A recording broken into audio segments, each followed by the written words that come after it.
പിന്നെ നമ്മൾ കേരളത്തിലേക്കൊക്കെ വരുമ്പോൾ പ്രത്യേകിച്ച് നമ്മൾ ഈ ചായപ്രിയരാണ് ഒരുപാട്. അപ്പോൾ ഈ നോമ്പ് തുറക്കുമ്പോൾ ഡോക്ടർ ആദ്യം പറഞ്ഞ പോലെ കുറച്ച് പച്ചവെള്ളമൊക്കെ കുടിക്കുമെങ്കിലും ഒരു ചായ കുടിച്ചാൽ തലവേദനയൊക്കെ മാറും എന്നൊക്കെ വിചാരിക്കുന്ന ആളുകളുണ്ട്. അപ്പോൾ ഈ ചായയും കാപ്പിയൊക്കെ ഇപ്പോൾ പലതരത്തിലുള്ള സോഷ്യൽ മീഡിയ പോസ്റ്റുകളിലൊക്കെ പല കാര്യങ്ങളും ഒഴിവാക്കണം, കഴിക്കരുതെന്നൊക്കെ പറയുമ്പോൾ നമുക്കൊരു കൺഫ്യൂഷൻ ഉണ്ട്. അപ്പോൾ ഈ നോമ്പ് കാലത്ത് ചായ കാപ്പിയൊക്കെ വലിയ പ്രശ്നം ഉണ്ടാക്കുന്നതാണോ? സാധാരണഗതിയിൽ ഒരാൾക്ക് ചായ അങ്ങനെ കുടിച്ച് ശീലിച്ച ഒരാൾക്ക് അത് കിട്ടിയില്ലെങ്കിൽ തലവേദന ഉണ്ടാവും. അത് ഒരു എനർജി ബൂസ്റ്റ് ചെയ്യാത്തൊരു ഇതൊക്കെ ഉണ്ട്. അപ്പം അതുകൊണ്ട് അവരെന്ത് സ്ഥിരമായിട്ട് ചെയ്യുന്നു അതൊക്കെ ചെയ്യാം. പക്ഷേ സാധാരണ നമ്മൾ പറയില്ലേ, കിടക്കാൻ നേരത്തെ ഒരു 10 മണിക്ക് കോഫി കുടിക്കുന്നത്, കോഫി ഒരു സ്റ്റിമുലൻ്റ് ആണല്ലോ, ചായ ഒരു സ്റ്റിമുലൻ്റ് ആണല്ലോ. അപ്പോൾ അതുകൊണ്ട് രാത്രി കിടക്കുന്ന സമയത്ത് ചായ ഒഴിവാക്കുക എന്നല്ലാതെ വൈകിട്ടോ അല്ലെങ്കിൽ അത്താഴത്തിനോ അത് ഒഴിവാക്കേണ്ട ആവശ്യമില്ല. അവരുടെ എന്താണോ അവർക്ക് ഇഷ്ടമുള്ളത് അത് കുടിക്കാവുന്നുള്ളൂ.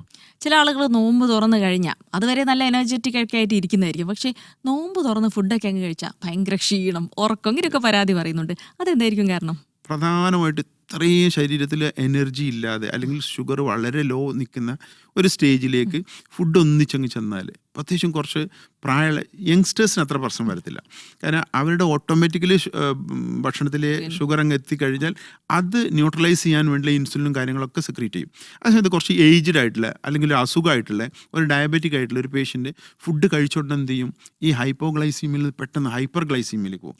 ആ ഷുഗർ പിന്നെ നോർമൽ ലെവലിലേക്ക് എത്താൻ ആ മയക്കം, നമ്മളെ ഭക്ഷണം കഴിച്ച് കഴിഞ്ഞിട്ടുള്ള മയക്കം, അത് പ്രിവെൻറ്റ് ചെയ്യാൻ എന്താ ചെയ്യേണ്ടതെന്ന് വെച്ചാൽ സ്ലോലി കുറേശ്ശെ ആയിട്ട് നോമ്പ് തുറന്നുകൊണ്ട് ഹെവി ആയിട്ട് കഴിക്കാതെ കുറച്ച് കഴിക്കുക, പിന്നെ കുറച്ച് കഴിഞ്ഞിട്ട് കുറച്ച് കഴിക്കുക, അങ്ങനെ സെയിം ഫുഡ് തന്നെ കഴിക്കാം. പക്ഷേ ഡിഫറെൻറ്റ് ടൈമായിട്ട് കഴിക്കുകയാണെങ്കിൽ ആ ബുദ്ധിമുട്ട് ഒഴിവാക്കാൻ പറ്റും.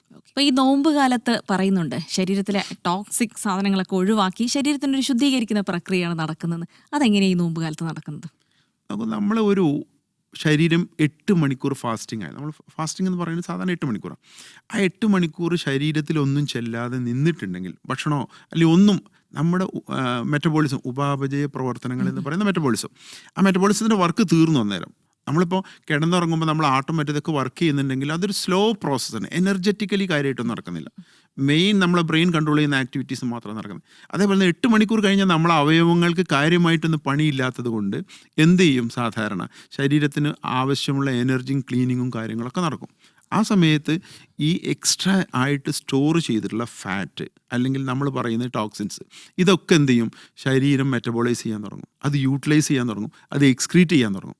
അതുകൊണ്ട് ഒരു വർഷത്തിൽ നമ്മൾ ആകെ ഇത്തരം ഒരു മാസമല്ലേ ചെയ്യുന്നത്, ഒരു 8 മണിക്കൂർ കഴിഞ്ഞ് ബാക്കിയുള്ളത് ശരിക്കും അത് നമുക്കെങ്ങനെ ഫീൽ ചെയ്യുന്നത് വെച്ചാൽ, ആ സമയത്ത് ഞാൻ ഡോക്ടർ നൽകുക, പ്രാക്ടീസ് ചെയ്യുന്ന ഡോക്ടർ നൽകുക, ഏറ്റവും കുറവ് പേഷ്യൻ്റ് ഉണ്ടാകുന്ന സമയം ഈ നോമ്പ് കാലത്താണ്.